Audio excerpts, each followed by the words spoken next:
Hello guys, this is Philly James. So today I'm going to tell you something about Michael Jackson.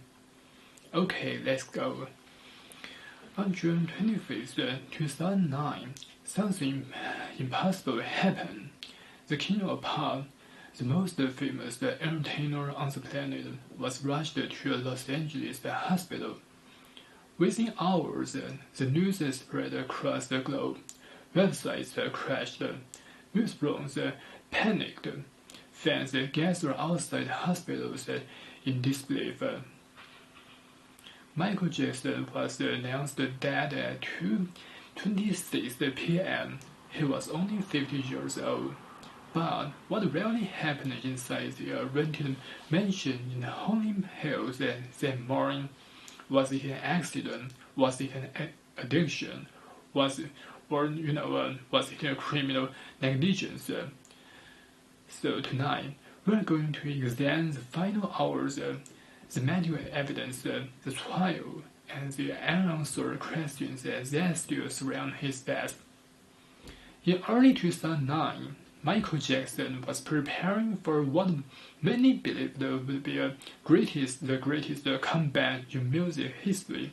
This is the 50-year-old Al concert at London's O2 Arena. Tickets sold out in millions. Fans from around the world were ready. But behind the scenes, things were not as glamorous. Michael was under enormous pressure, financial pressure, physical pressure, and psychological pressure.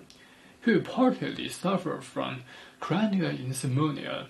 For years, he struggled to sleep without medication, and that dependency would soon become fatal.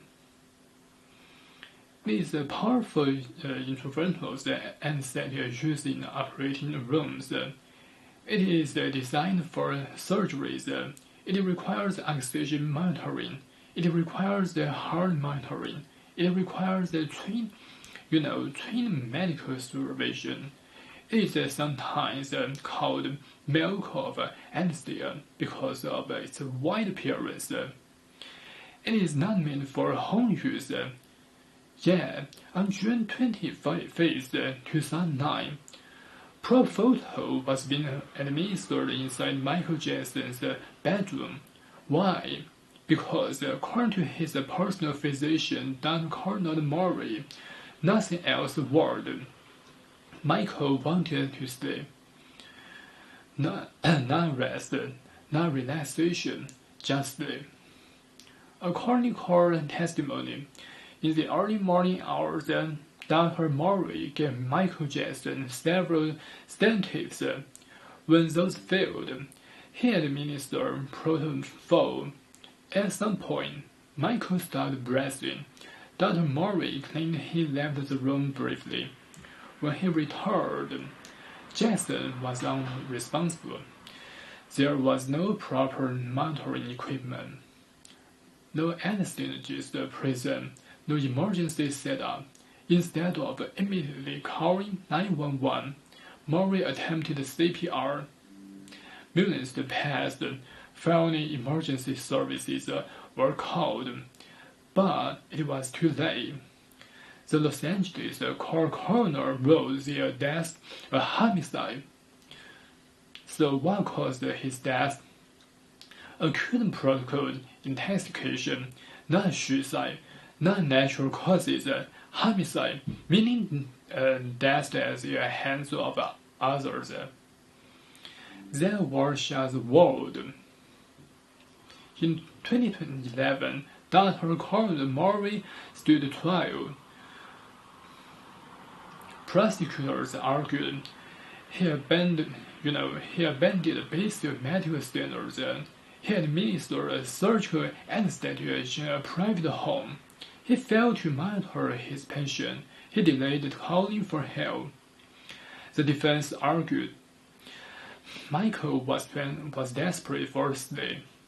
He may have still administered extra doses. He was responsible for his own dependency. After weeks of testimony, the jury believed its verdict. Guilty of involuntary manslaughter, Murray was sentenced to 4 years in prison. He served bail too. For many fans, that was not justice.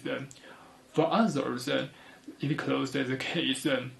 But did it really? Was Dr. Murray solely responsible?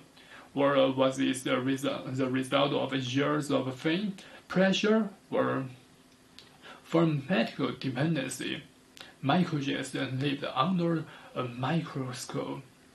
Child stardom, global superstardom, nauseous and dead. Relentless media scrutiny. When someone becomes a brand worth millions of dollars, who protests the human being left behind it? Some believe the system failed him, not just $1, but an industry built on performance at any cost. Whenever a global icon dies, stunning conspiracy theories follow.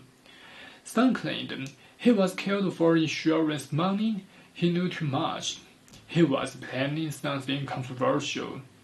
There is no credible evidence supporting these claims, but the suspicion reflects something deeper. People struggle to accept that a legend can die from something as mundane and tragic as medical negligence. After his death, album sales skyrocketed. The documentary film "This Is That" was released. Millions mounted. Yet, his death also sparked debates about celebrity medicine, data accountability, addiction in the entertainment industry. Michael Jackson's voice may have gone silent, but the questions his death raised are still echoing. Michael Jackson did not die on stage. He did not die performing. He died in bedroom, seeking sleep. Perhaps that is the most tragic detail of all. The king of pop conquered the world, but he could not conquer insomnia. And in the end, a drug man for surgery became the final note in his story. Was it an accident, a crime, or a warning about the cost of fame? Well, the answer may depend on how we define the responsibility. That is the story of Michael Jackson. If you find our story interesting, just leave a comment below.